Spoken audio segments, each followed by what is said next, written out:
Hello everyone. We'll be starting the news conference momentarily, so we invite you to come into the news conference area and please take a seat.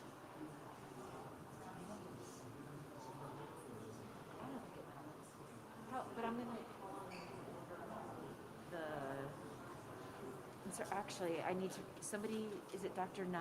Nazu?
Actually, I will go from.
Okay, we're excited to begin.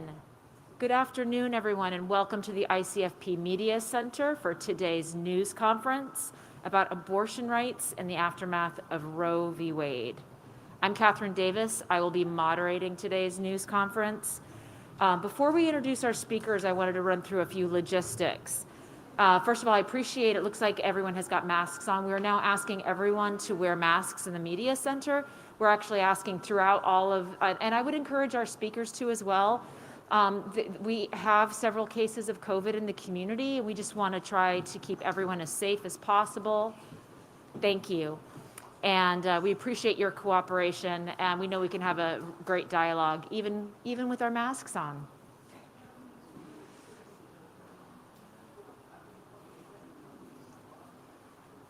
If anyone needs a mask, we can bring some too. We have some extra masks. Fantastic.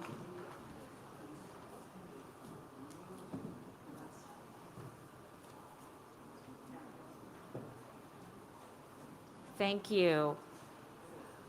So today's news conference will be conducted in English, but we do have interpretation for French. Does anyone need French interpretation? We can explain how that works. Please raise your hand if you'd like French interpretation, Adama. So we have a QR code up on the screen that will bring you, if you use that on your phone, that'll bring you to the remote interpretation site. There are 3 choices. There's floor, there's English, and there's French. As an English speaker, choose English. As a French speaker, choose French. And please use your headphones, and it'll allow for simultaneous interpretation. And please be mindful not to have your phone on speaker, because that can be distracting to our panelists. So today's news conference is following a session that took place at ICFP earlier today on standing up for abortion rights. The process that we will have today, I will introduce each of our speakers. Each speaker they're from various organizations, which I will detail.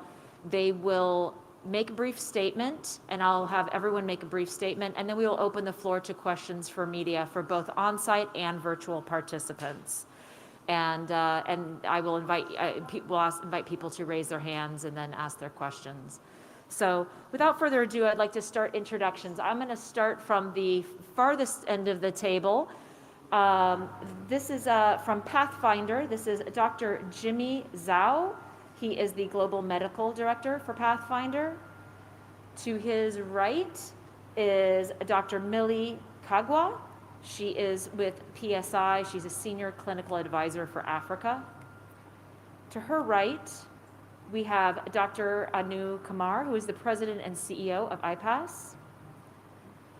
And to her right, we have Kwesi Bo Yasin, who's the DKT Country Director for Anglophone West Africa. Then we have Namakando Simamuna, Policy and Advocacy Officer from MSI Reproductive Choices in Zambia.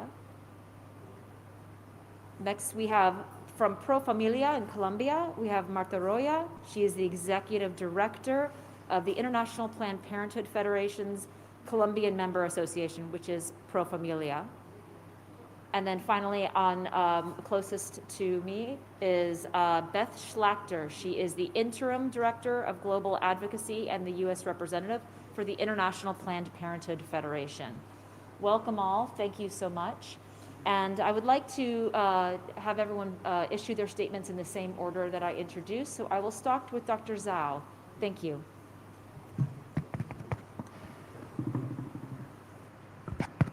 Okay, thank you so much. I think it's a great opportunity for our community, global community, working in the space of sexual reproductive health, to have this moment as we reflect on our global work around family planning, also to recognize that the issues around abortion remain a big gap in countries where we work. Over the past 50 years, Pathfinder has a global leader in sexual reproductive health, has been working with civil society organizations and health system to advance the right of women and girls, to address the root causes. And I think one of the main root cause of unsafe abortion remain the injustice. We need to approach the issue around unsafe abortion as an injustice issue. Our society, our health system even our program have been designed for so many years to improve access, but without necessarily addressing the injustice by influencing policies, by working on social norms that limit women and girls to exercise their right, even to self-abortion. Policies have been adopted in many countries in sub-Saharan Africa, including the Maputo Protocol. National guideline has been reviewed, but still access to self-abortion services are still limited. This International Conference for Family Planning 2022, it's an opportunity for all of us to remember that we need to continue to join our effort so that we can continue to fight and to promote the right of women and girls to access information and services for self-abortion, because self-abortion services, when they meet the standard of high-quality services, they save lives. And if they are combined with strong and high-quality family planning programming, we have seen a reduction in maternal mortality rate. And I think this opportunity that has been given to all of us, it's an opportunity to reflect on how we can continue to invest in local civil society organization, but also in health system to ensure that everywhere, at every moment, there is no women and there is no girls who died from complication of unsafe abortion. Thank you. Now I'd like to introduce, welcome Dr. Millie Kagwa to speak. Thank you. As a medical doctor who has worked in Africa, in Uganda, I have seen the strides that we have made to make services for women and girls much safer. But I still feel like there's a lot of work to be done. And some of the things that are happening in our environment now are creating a gap in that momentum that has been created. At PSI, equity is at the heart of our work, and the overwhelming majority of unsafe abortions happen in poor countries and to the poorest of women and adolescent girls in those countries.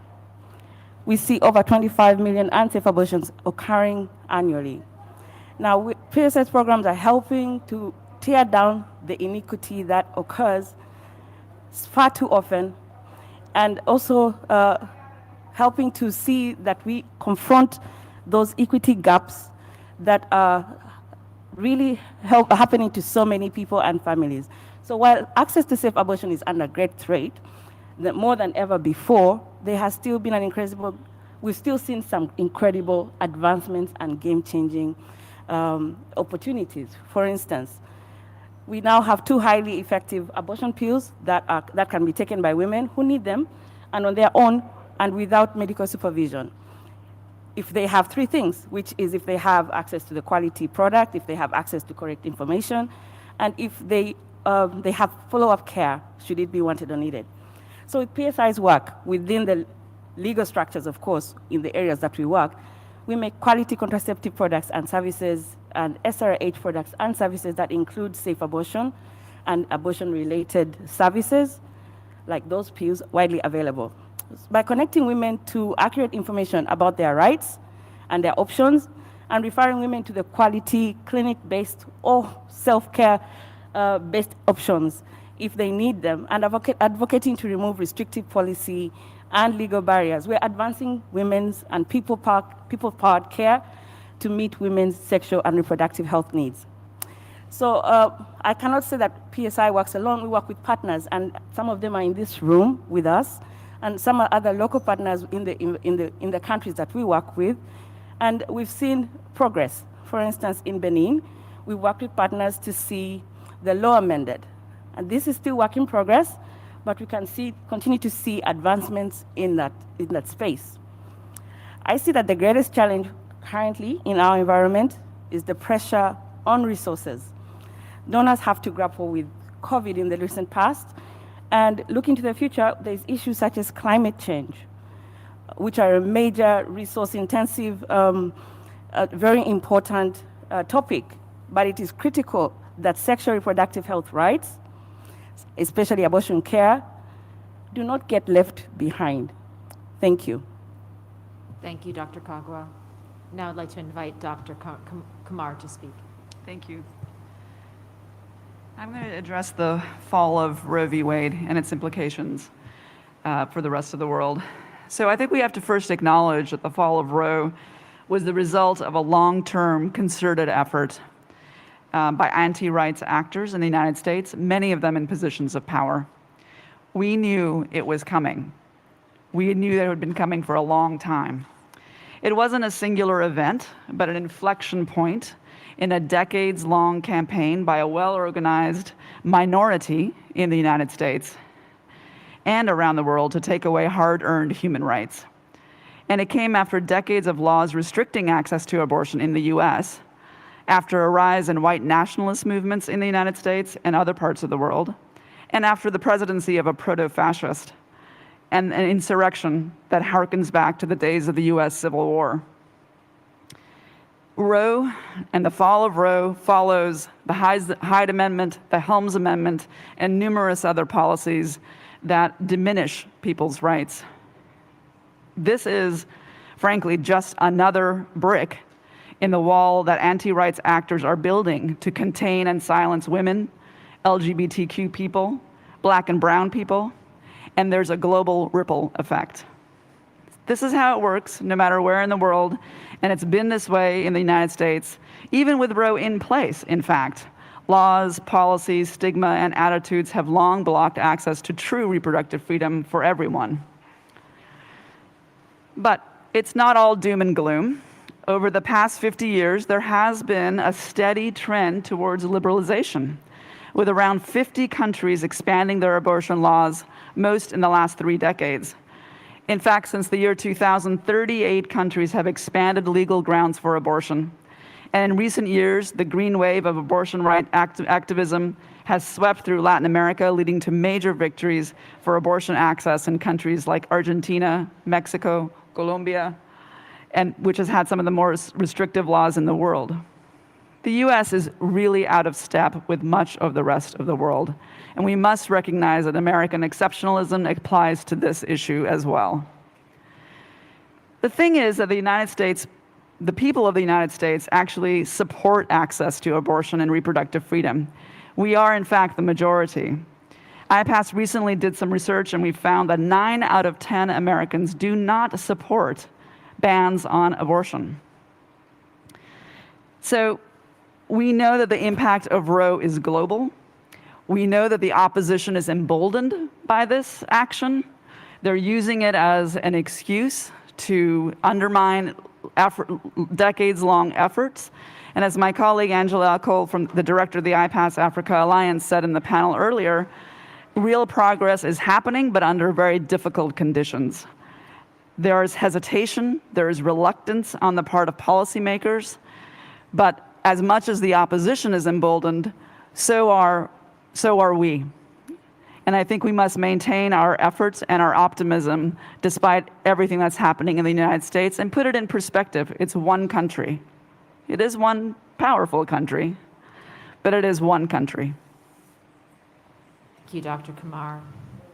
Next, we'll hear from Kwesi Boyasin from DKT. Thank you. So our efforts, fortunately or unfortunately, I work in the territory where we record the highest maternal mortality rate per 100,000 births. And so our efforts at ensuring that women live is to make sure we give access. And we do this in partnership with a lot of NGOs like MSI, like PSI, like TFHO, who's basically out of PSI, so formed out of PSI. So that's what we are doing. We are leveraging on our strengths and collaborating even the more. What we want to see is a drop in the deaths that result out of these unsafe abortions. And so we keep on expanding access. As my colleague doctor said earlier, that even though donors have in certain territories pulled out support, I think it's about time. I mean, COVID hit all of us, and so the effort and the fight is for all of us to put our efforts together to do what we have to do and to save lives. And so whatever it is that has affected some decisions, for instance, we moved away from Sierra Leone at a certain point had 1,701 deaths out of every 100,000 beds. And so, and recent numbers indicate that it's dropped to about 900. And so it's a lot of work that has gone into it, and it's not only DKT or only SMOs, but SMOs have played a key role in making sure that these products get to the right places, to the right people, and get administered by the right personnel, because we, apart from sourcing for the commodities and putting them where they have to be, we also build capacity of both service providers in both the private and public sector, and it's something we are committed to continue to do.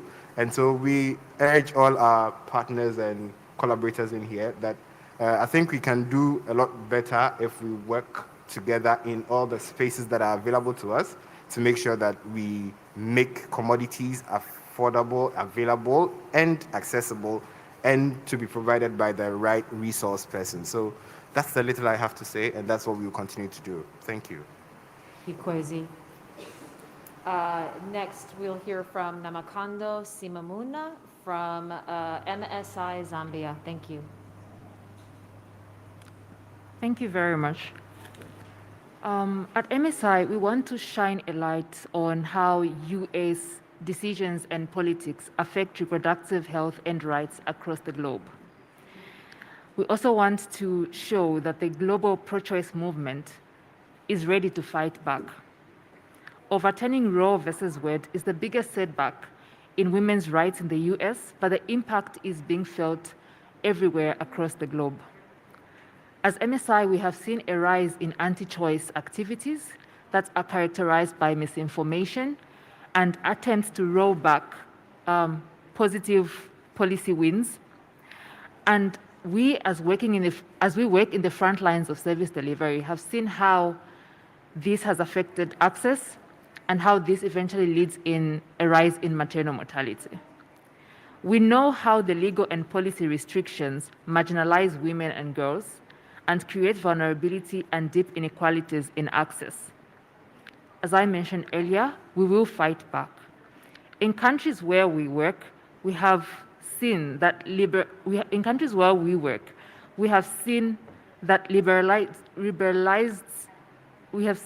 liberalizing abortion laws provides more women with access to services and saves more lives. Examples are the government of Nepal, where the abortion law was liberalized and they have seen a decline in their maternal mortality of up to 50%. In my own country, in Zambia, we have seen the Zambian government trying as much as possible to use telemedicine to enhance access and other digital platforms.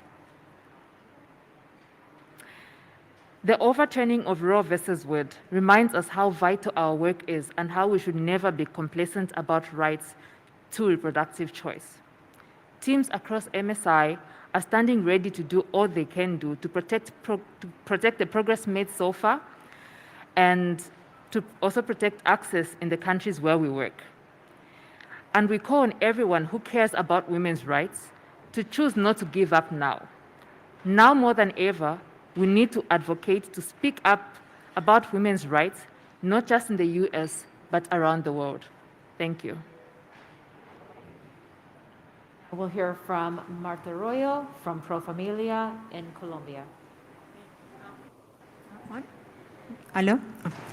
Hi, good afternoon. I'm Marta Arroyo from Pro Familia Colombia, and I'll share with you a little bit of what we do and who we are. We are a private NGO, actually Colombia's biggest provisioner of health, sexual and reproductive health services. We have 55 clinics covering all of the national territory. In a year, we provide around 4 million services, 42% of those to young people below the age of 24. We also do around 4,000 mobile brigades, including abortion. And just to give you an idea of the numbers regarding abortion, we went in the year 2006, when the first legalization happened, to around 100 abortions, to nowadays closing the year with around 32,000 abortions. So that really shows what happens when a country has the correct regulation. However, yes, there's still challenges, because as I said before, one thing is that what you have on paper, what the ruling says, but another one is what happens in a country that regretfully is still very, very violent. We have an intense drug trafficking problem. We have a peace treaty. However, it has not been implemented full extent. So we have a lot of guerrilla walking around the country in places where there is no presence, state presence. And also we have the Venezuelan migratory crisis that has put a pressure in not only the health system, but in the whole government, with around 3 million Venezuelans coming and going between their country and ours. So when it comes to abortion, one of the challenges that we are facing in this context of violence, and when you see the numbers, in last year, we ended up having around 100,000 adolescents pregnancy, of which 34% were children below the age of 14. That's rape in Colombia. We also have, in the last 6 months, 15,800 cases of reported sexual abuse in girls below the age of 15. So this is the context in which we are trying to not only do our work regarding abortion, because they have the right, according to the law, they also have the right to access a quality, timely abortion, but in the middle of this violence, it has become really, really hard. I feel that, with everything that has happened, and I know that our work is, first you have to start advocating and make sure that you have the right laws. But then you have to make sure that when you have good rulings like ours, you have to see what you have to do with your organization and being able to provide and make sure that the population has access and can exercise that right. And those where the challenges come into place. So, we are super supportive. We participated very actively in the last Constitutional Court ruling. We did a lot of hard work bringing the evidence from these stories that I'm sharing with you. We wanted the Constitutional Court to feel that it was not just numbers, but stories, real stories of very young girls getting pregnant and not being able to access a quality, timely abortion, but also women who live in rural areas, women who have become sexual slaves because of the migrant crisis and all the illegal bans that have established themselves across the border and in small cities in Colombia. And again, with a complete absence from the government. So those are some of the challenges, but also some of the advances. It's like always a contradiction. On one hand, we celebrate. On the other one, we have to keep on working. Thank you, Marta. And finally, Beth Schlachter from International Planned Parenthood Federation. Thank you. I'm going to build a little bit on the solutions, because I think one of the things we wanted to do today in this plenary and in these conversations is to draw attention to what the opposition is, because it can look as if it's organic, it can look as if it's grassroots, because we all care about the well-being of our children and our families, and so in some ways it can feel natural that there's a resistance to the messages around comprehensive sexuality education or abortion or any of the issues related to gender identity and sexuality, much less the autonomy of women, which in many places, including my country, the United States, can still be a challenge and an issue that people push back on. But because we know there's a commonality of that, it can look as if it's organic, but we also know that there is a very well-connected, very well-orchestrated global network of influence that understands and exploits those feelings of vulnerability in all of us. And these are the same people who funded and played this long game that Anu described in the United States to take down the Roe v. Wade legislation. They understand that they have to invest in hearts and minds, and they have to invest at a local level so that it seems to be coming from the hearts and minds of people. But what we know and what we've learned in this community is that we also understand the hearts and minds of people. And if we can bring our conversations to a values-based conversation around well-being and around the intentions of what everybody wants, there's a connection there that gets us past labels and words such as comprehensive sexuality education, pro-choice, anti-choice, pro-abortion or not. If you go in with those words, everybody's wall comes up one way or another. But instead, if you break it down to who we are as people, what the challenges are that we're facing in our lives and communities, and we start from there and build forward about what it takes to actually provide healthcare. What are the needs of a 14-year-old who's pregnant? Why did that happen? What does the family and the community and the social system need to do to address and mitigate so these things don't happen again, and then to care for the people to whom it happens? And that's the value that this community brings to these issues. We understand that in a deeply human way, and then can bring that understanding to policies and legislation, to program and care and services in a way that ultimately provide for the well-being of all of us. And it's very exciting that this conference has taken a step forward to include these conversations of abortion, because we know that the same actors who are going against, they're deeply misogynist, they're deeply anti-LGBT, they are also coming for the efforts to provide contraception, because contraception is honestly about freedom. And they are ultimately against the freedom of women, children, poor people, people of color, and they're invested in their own power.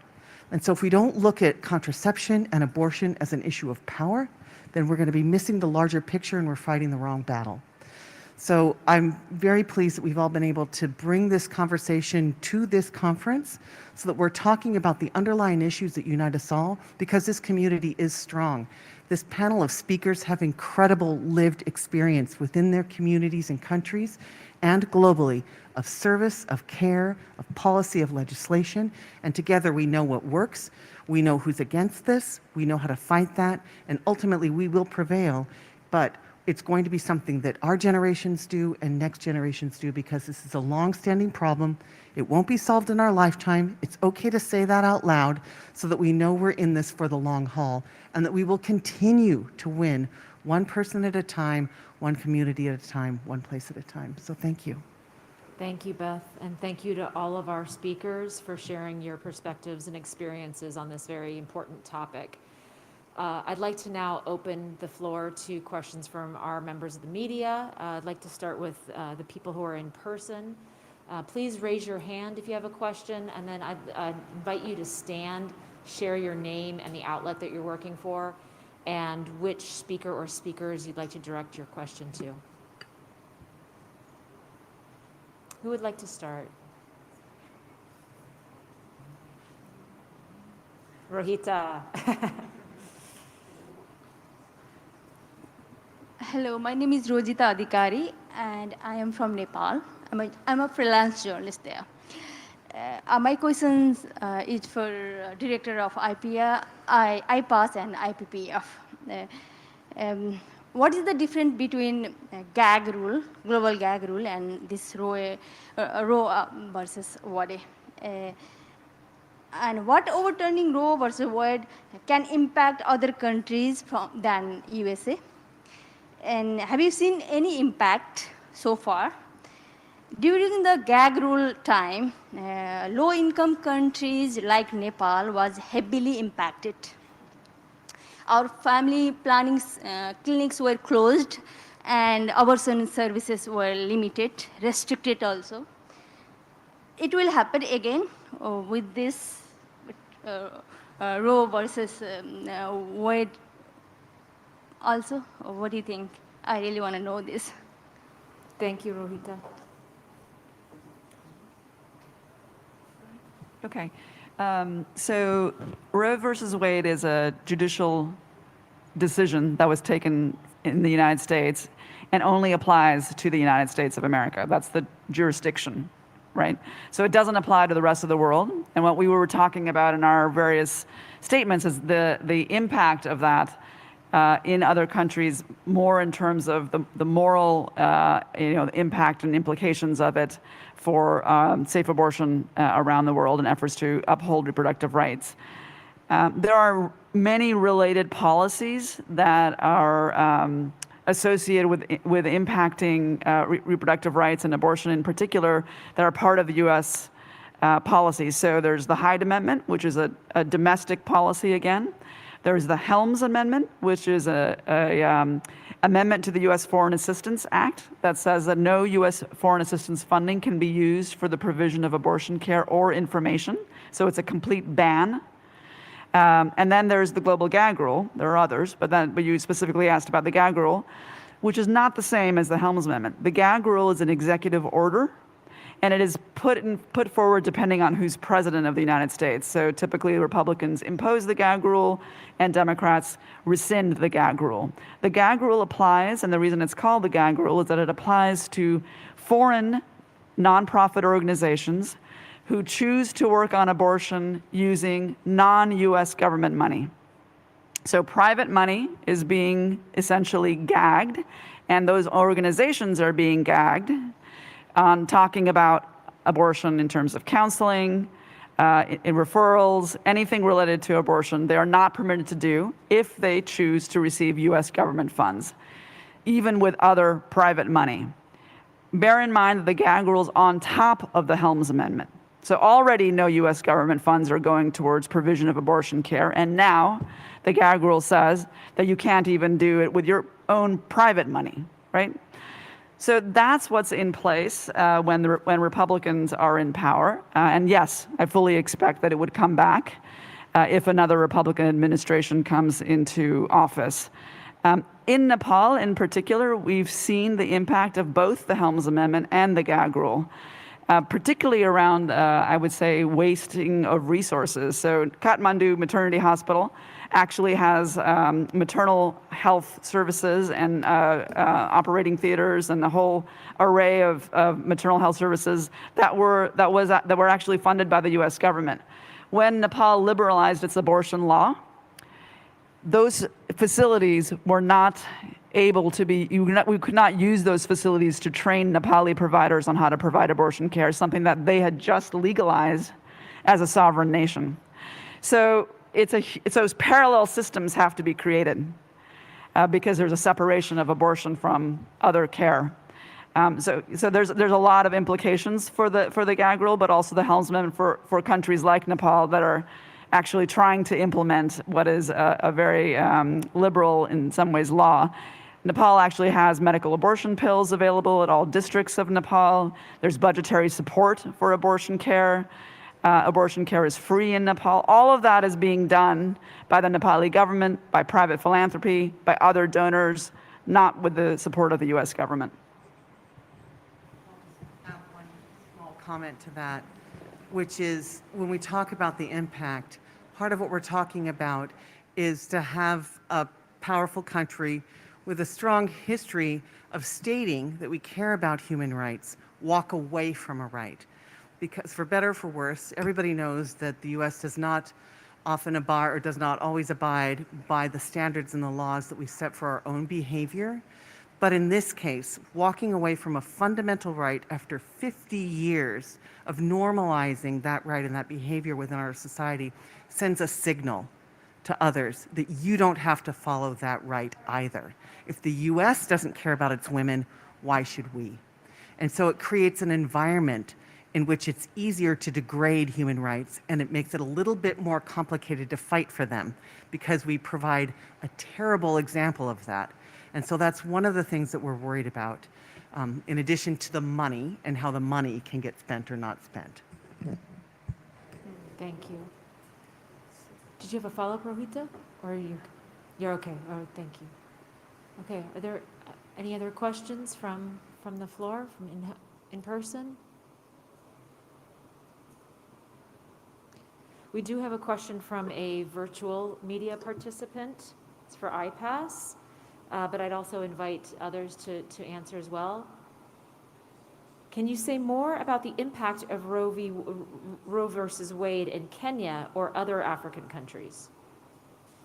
Yes, I'd like to invite my colleague Angela Cole to answer this question. She is the director of the IPAS Africa Alliance based in Kenya. Oh, here, it's here.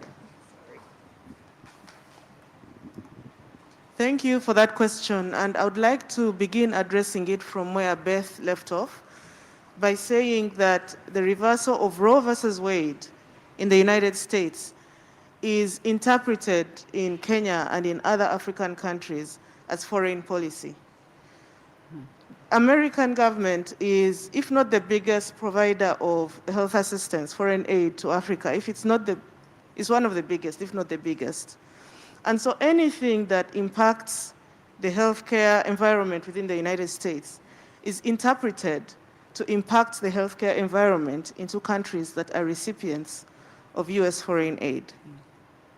Now, in Kenya and in other African countries, we've had a long history of opposition to reproductive rights, and specifically to abortion and LGBTQ rights and comprehensive sexuality education. And this resistance is not going down.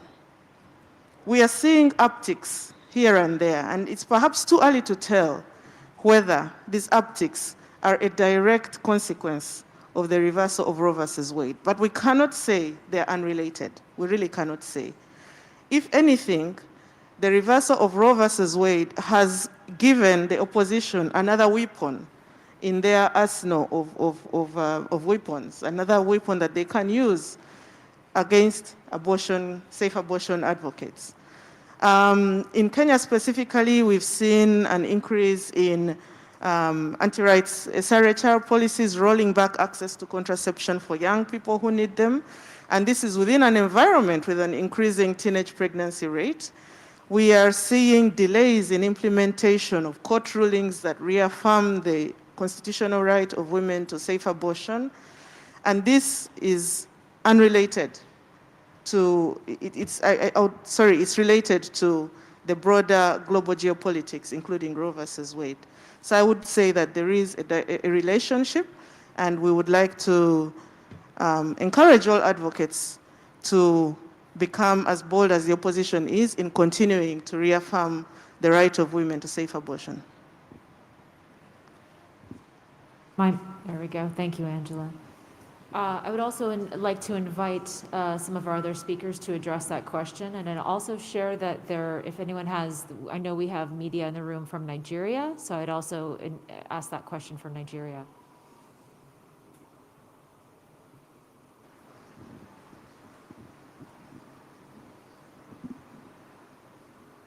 Dr. Zhao, would you like to address? Yeah, so I think I really wish that we also had some grassroots organization in this panel, because any or every single achievement that we have made in those countries to advance the right to abortion services for women and girls, this has been done through the tremendous work that has been achieved by local organizations.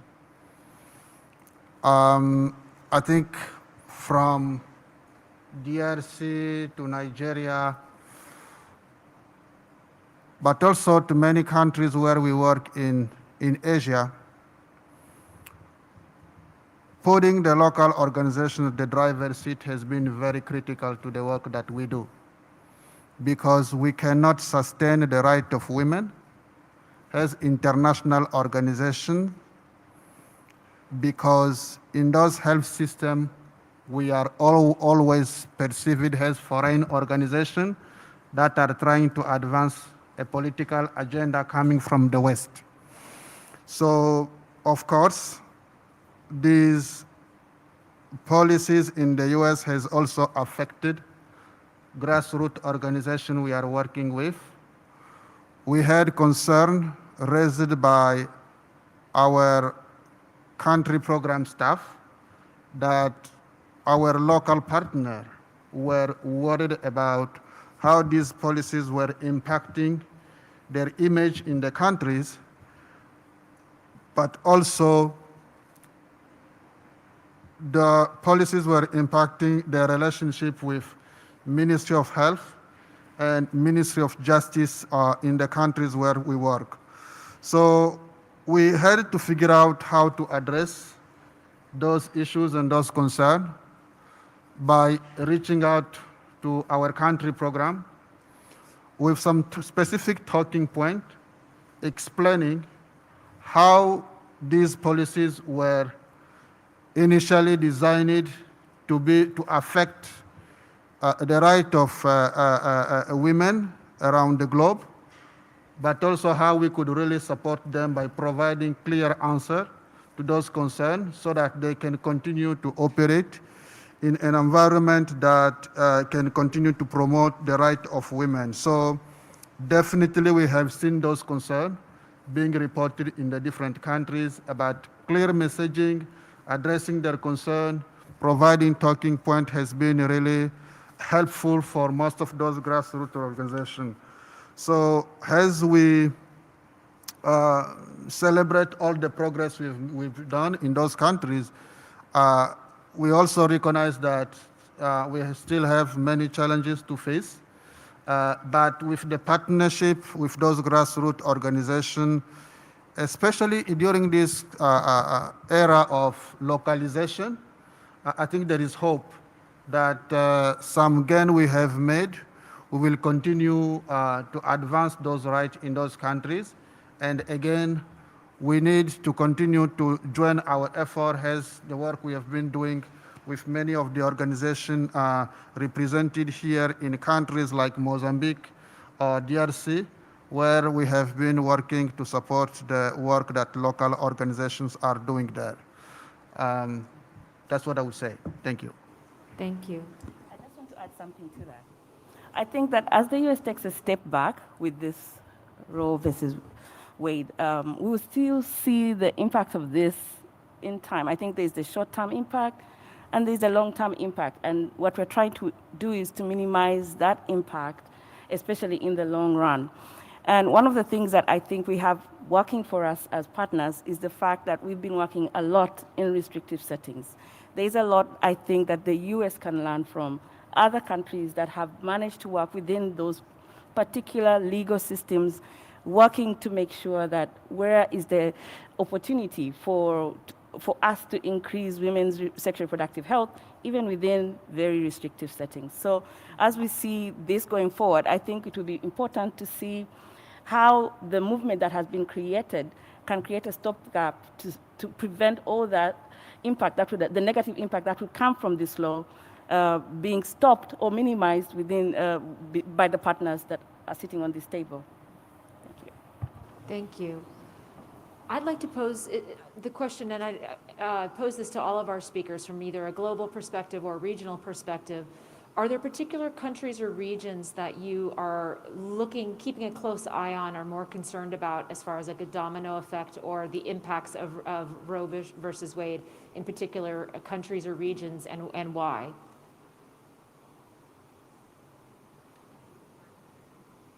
I can share the example of that's what's been happening in Central America. You know, Mexico, quite advanced, Colombia, but everything that is in the middle, I think that what happened is that they saw Roe versus Wade, as Beth mentioned, as an opening, you know, like we are very dependent on the United States. Our region is very dependent on the relationship with the United States, and they saw it as they're sending us the green light to strengthen our restrictions. And so you have very young girls in prison, being in prison in Salvador and Honduras and Nicaragua because having access to an abortion, and doctors and nurses also. But I mean, and the sentences are 30 years in jail, and they are actually in jail.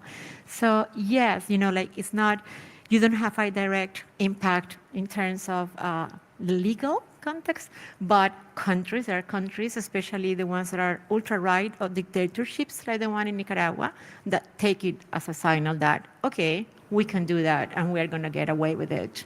So yes, those cases are very, very concrete. What is happening there is really terrible. Could I ask a follow-up to that real quick? That's our fear? Is there anecdotal, are there specific evidence where people we can point to, they are they're actually saying we're seeing this in the United States. Yeah, I'd love to hear that. Salvador and President Bukele has openly mentioned it. Okay. You know, like this is a sign. He stopped before saying something like this is a sign from God, you know, because it was the United States government and the Constitutional Court, but it has been like directly mentioned, you know, if they're doing it, if they're taking away Roe versus Wade, why are we going to go in the opposite direction? And also, we also have to understand that it's like a balance because everything started happening together. We have the depenalization of abortion up to 24 weeks in Colombia, then Roe versus Wade, and then we started seeing these extreme reactions happening, especially in this, like I would say, where democracy is a little bit weak. Thank you. Can I also add a point to say that this, again, is part of a larger trend, right? If you think back to the relationships between Donald Trump, Vladimir Putin, Viktor Orban in Hungary, and in Poland, and you think about and you look at what's happened in those countries with regard to the degradation of law and human rights, what Trump was trying to do when he was president, and what's part of that continuum. You think about the emboldened behavior of President Putin. Why did he feel it was okay and that he would get away with invading Ukraine? It's because he was living in a normalization of autocracy.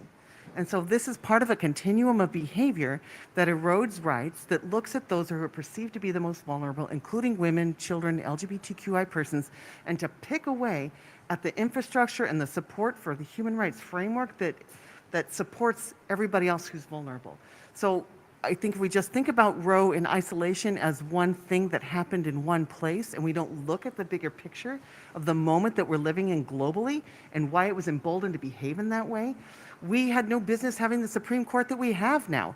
It only happened because they felt that they could push norms and boundaries and get away with it, and they did. And so what do we all do about that is the bigger question, right? So it's critical to understand the impact of Roe, but we also must look at the broader context as well to understand it and to place it correctly. Dr. Kumar. Yeah, I just wanted to add to that and say that I want to go back to this short-term versus long-term thinking. I think it's a really important way of thinking about the impact of Roe. I would say that in the short term, I definitely agree with Martha that Central America is extremely vulnerable. Not only are they highly dependent on the United States government, but they are very weak democratically. So we're talking about Nicaragua, El Salvador, Guatemala. We should be concerned. Very concerned about that. It will make things much more difficult for human rights activists and advocates there. And yes, we have seen evidence already, as Martha noted, but also in Mexico, where the religious activists are speaking up. They're much more active. They're much more bold. So I think that's a near-term issue. I think East Africa is also extremely vulnerable in the near term. East Africa is the home and site of a great deal of global opposition activities. Kenya, Uganda have long been in the sights of the religious right from the United States, with a lot of activism taking place. I would say, so that's another region to be concerned about. West Africa is somewhat vulnerable as well, because while there is growing momentum for abortion care and rights in West Africa, it's quite nascent. And so there is some vulnerability there. So those are sort of short-term worries. Longer-term worries, I think we need to be concerned about Europe.